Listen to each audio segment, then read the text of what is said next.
Hej, i dag vil jeg binde en hav af lakseflue i farven natur. Den kommer til at se cirka sådan her ud, når vi er færdige. Eller i farven brun, eller hvad man nu vil kalde farven. Først så skal vi bruge to hækler i hønehækler, i softpatch, i brun eller grislig golden brown, eller hvad man nu lige har. Grislig natur er også helt fint. Noget soft flash, givet soft flash, men man kan jo sagtens bruge crystal mirror eller glisten glow i noget kover eller noget. Det her, det er kover flash. Skal bruge noget strus. Man kan bruge noget strus i grå, eller hvad man nu lige synes, der passer godt. Og så noget sunkerstrip i kaninsonker. Selvfølgelig taperet i en farven natur eller grislig brun eller noget. Det hele kommer til at se godt ud. Det kommer an på, hvad man bruger. Og så noget rev. Rev i natur eller brun polarrev er skide godt til det her formål. Og det har jeg ikke lige, så det måtte lige blive noget rev her i noget natur eller sand, eller hvad man nu vil kalde farven. Og så nogle Pro Junglecock i 30 mm. Og så en plastik Sonic Disc her i Pro Sonic Disc i plastik i large, størrelsen large, i sort. Yes. Og så noget mirror tinsel her, eller noget tinsel. Først så tager vi lige noget tinsel. Til lige at lave en lille bot her bagpå. Nu skal vi lige have fat i det her.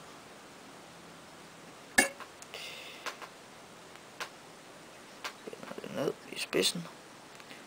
Gør tråden lidt på. Ikke så langt frem. Sådan der. Tørner det.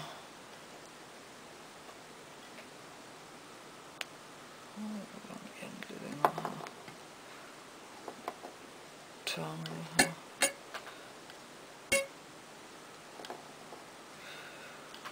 Så vi lige får en fin sølv blot på den her.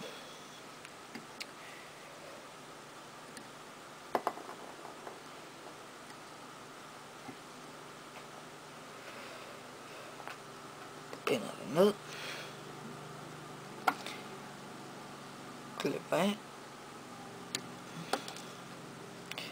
Jeg giver lidt på tørren. Så tager vi et af hæklerne. Lige holder hånden tilbage. Og som man altid gør, binder det ind i spidsen.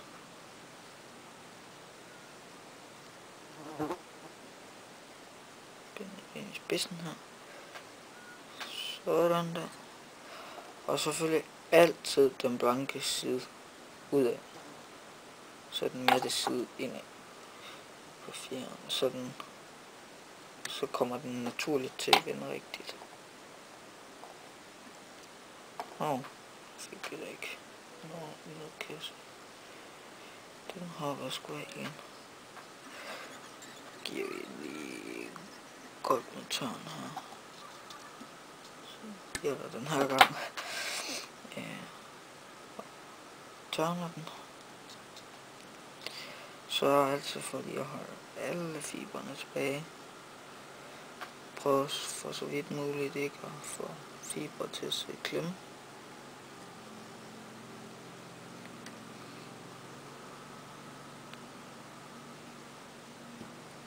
Så binder ned.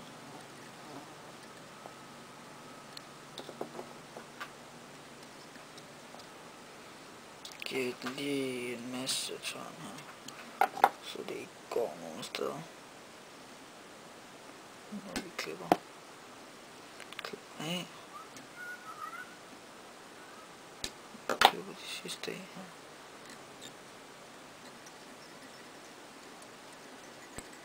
Binder ned. Og så har vi sådan en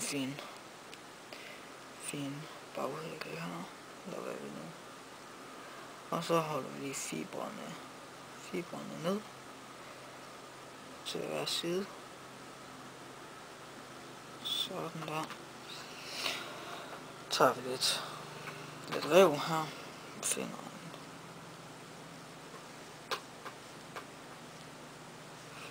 fin. Det må jeg skulle lige undskylde. Mit kamera det skulle lige tør for strøm. Men det er hvad der sker en gang imellem. Men vi klipper det rev af her. Så tager vi lige og holder det sammen. I hiver det værste underuld af.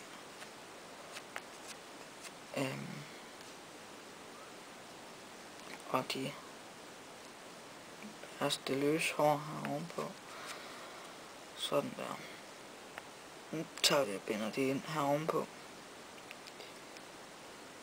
Så giver det løstørn. Så lige igen. Sådan der. Så binder det ned. Giver det godt med tørn. Sådan der. Det skal så for det aldrig går nogen steder. Klipper over.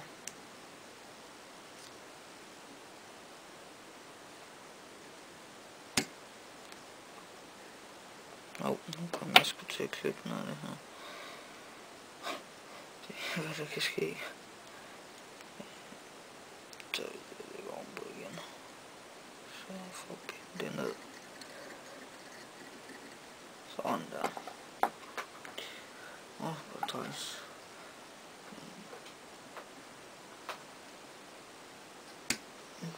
Sådan.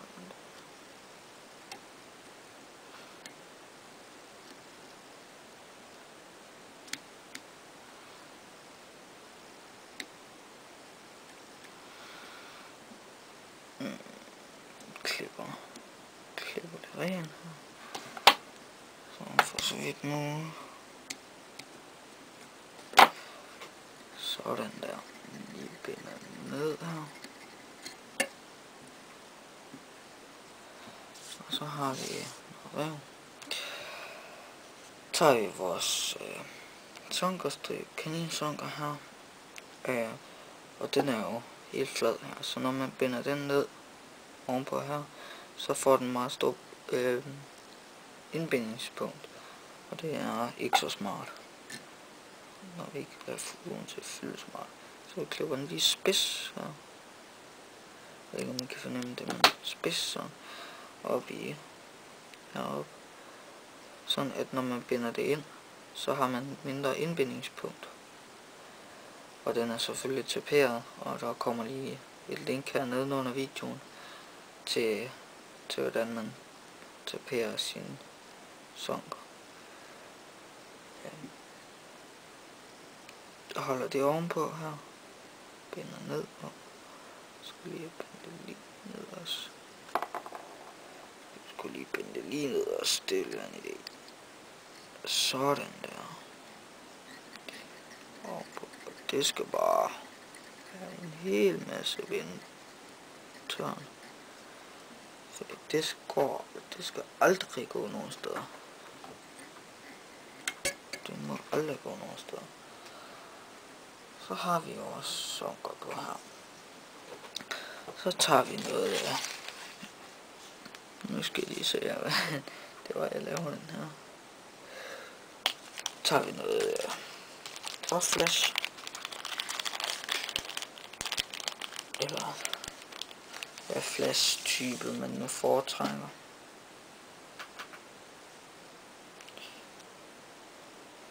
Og så tager vi bare sådan 2 stråler. Sådan noget. 2-3 stråler. Ja, flasher. Det er meget vigtigt, at de ikke er ens længde. Fordi hvis de er det, så klistrer de sammen i vandet. Så det skal de aldrig være. Aldrig være ens længde. Så tager vi og binder dem ned sådan ud ud på hver side. En på hver side. Cirka.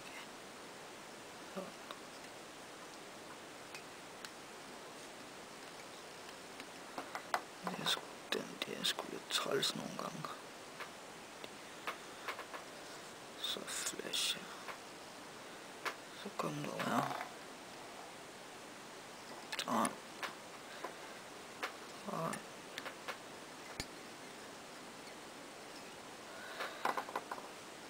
Og har vi de to der. Så tager vi lige og klipper dem her i to forskellige længder. Og ender dem bagud. For så sparer man en hel del flash. Så har vi jo faktisk 4 stråler, men vi brugte kun 2 stråler. Så har man sparet en hel del flash. Så tager vi noget af vores strus i en grå farve eller natur. Klipper det af. Sådan. Finder ud af, hvor langt vi synes det skal være. Så må det gerne ligge hele vejen rundt om.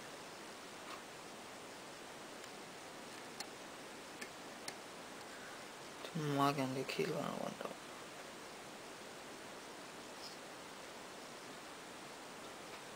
Sådan der. Giver vi lige lidt bindetråd. Som sagt, det er en flue som fisker virkelig godt.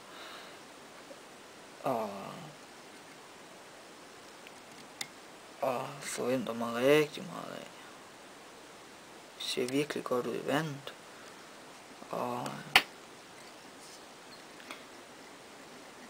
virkelig godt ud i stikket også. Så jeg lige lægger tørren heroppe over, så de ligesom lige bliver holdt lidt ned. Sådan der. Så tager vi også det sidste hækkel. Så vi binder ned i spidsen. Sådan der. Binder i spidsen. Sådan, klipper og snippen af. Sådan der. Så den her, der røg lige min hækkelklemme. Fordi den er lidt træls, den her. Vender altid fibrene tilbage, eller hækkelfiber. Sørg selvfølgelig for, så vidt muligt, at der ikke er nogen, der kommer i klemme.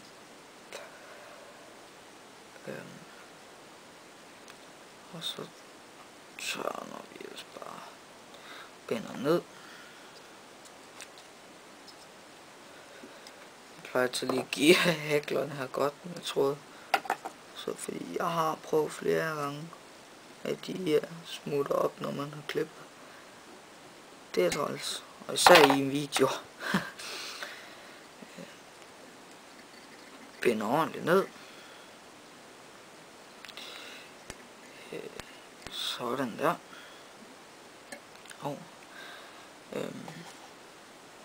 Så skal vi bruge vores Jungle Cock.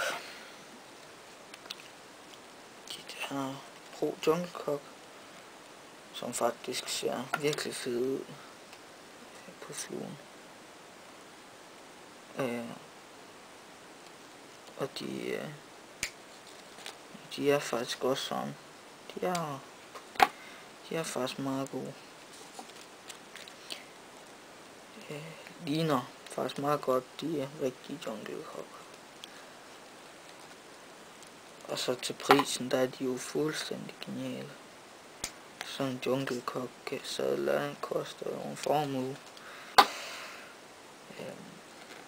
Så har vi og binder en ned i den passende længde.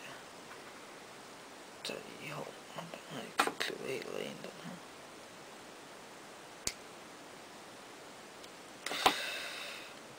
der jeg binder en ned på min side.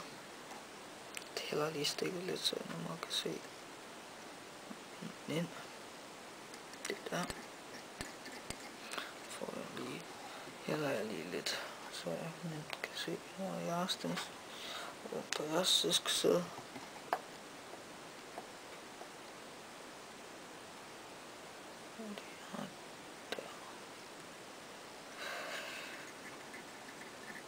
Sådan der. Så sidder de to fine Jungle Cocks der.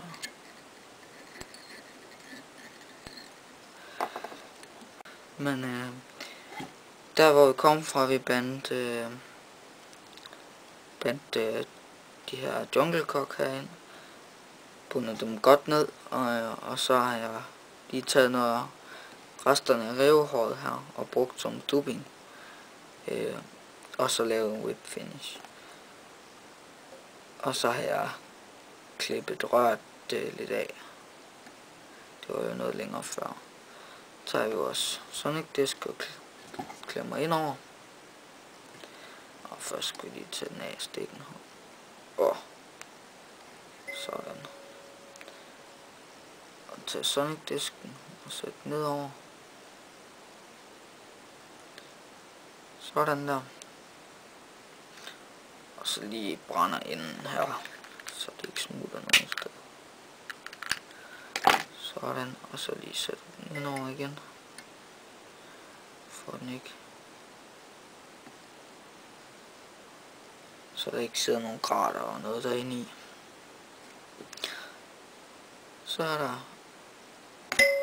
er der et